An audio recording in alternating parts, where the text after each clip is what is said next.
انتخابات 8 فروری کو ہوں گے۔ سپریم کورٹ نے تاریخ فائنل کر دی۔ الیکشن کمیشن نے نوٹیفیکیشن پیش کر دیا۔ چیف جسٹس نے ریمارکس دیے، انشاءاللہ انتخابات 8 فروری کو ہوں گے۔ ہر کوئی اپنی آئینی ذمہ داری پوری کرے گا۔ اگر کسی سے فیصلے نہیں ہو پا رہے تو وہ گھر چلا جائے۔ شکوک و شبہات پیدا کرنے والے آئینی خلاف ورزی کریں گے۔ عدالت نے الیکشن سے متعلق تمام درخواستیں نمٹا دی ہیں۔ ایکسپریس نیوز کے نمائندے جہاں زیب عباسی ہمارے ساتھ ہیں، ان سے بات کر لیتے ہیں۔ جی جہاں زیب، تمام درخواستیں نمٹا دی گئیں، کیا کہا گیا؟ دیکھیں، سپریم کورٹ نے اس کیس کو نپٹا دیا ہے۔ یہ فیصلہ بھی ہو گیا کہ پورے ملک میں اب ایک ہی دن عام انتخابات 8 فروری بروز جمعرات سن 2024 کو ہوں گے۔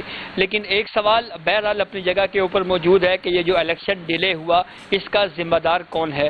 اس کی ذمہ داری اگر ہم تلاش کرنا شروع کریں تو جو آج عدالتی آرڈر لکھوایا گیا، اس میں بھی ہمیں اس ذمہ دار کی ایک جھلک نظر آئی۔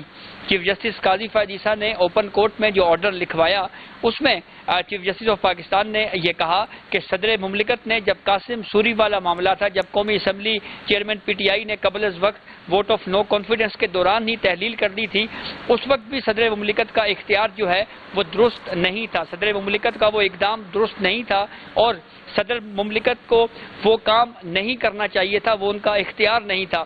اور لیکن آج جب انتخابات کی تاریخ دینے کا معاملہ تھا، یہ اختیار صدر مملکت کو حاصل تھا، لیکن انہوں نے اس اختیار کو استعمال نہ کیا۔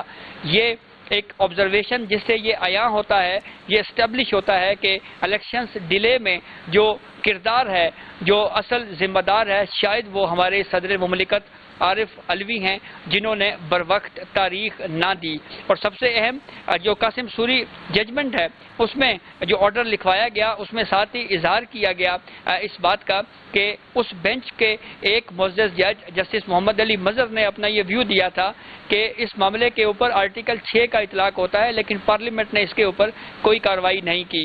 دوسرا اہم سوال اب یہ بھی اس کے اوپر اٹھ سکتا ہے کہ اب الیکشنز کی تاریخ تو آ گئی ہے، لیکن جو 90 دن سے زائد مدت میں انتخابات ہو رہے ہیں، اس کو لیگل کور کیسے دیا جائے گا؟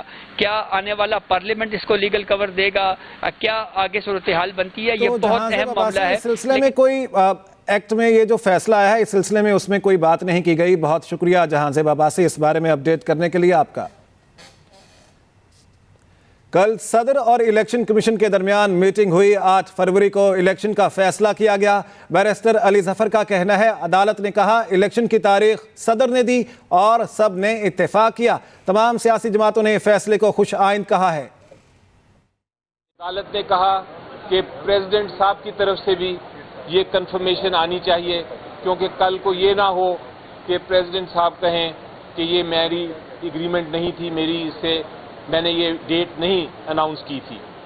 تو پریزیڈنٹ کی طرف سے بھی جب لیٹر آیا، وہ خط آیا جس میں انہوں نے کہا کہ یہ میٹنگ ہوئی ہے اور ہم نے کنسلٹیشن کے بعد تاریخ اناؤنس کر دی ہے، الیکشن 8 فروری کو ہوں گے۔ عدالت پھر بھی سیٹسفائیڈ نہیں ہوئی۔ عدالت نے پھر اٹارنی جنرل اور سارے پروونسز کے ایڈوکیٹ جنرلز جو ریپرزینٹ کرتے ہیں اپنی اپنی حکومتوں کو، ان کو بھی بلایا، ان سے بھی کنفرمیشن لی کہ آپ کو تو کوئی اعتراض نہیں ہے، آپ مانتے ہیں کہ الیکشن 8 فروری کو ہی ہونا چاہیے اور ہوگا۔ انہوں نے بھی اپنی حکومت کی طرف سے یہ کنسنٹ دی۔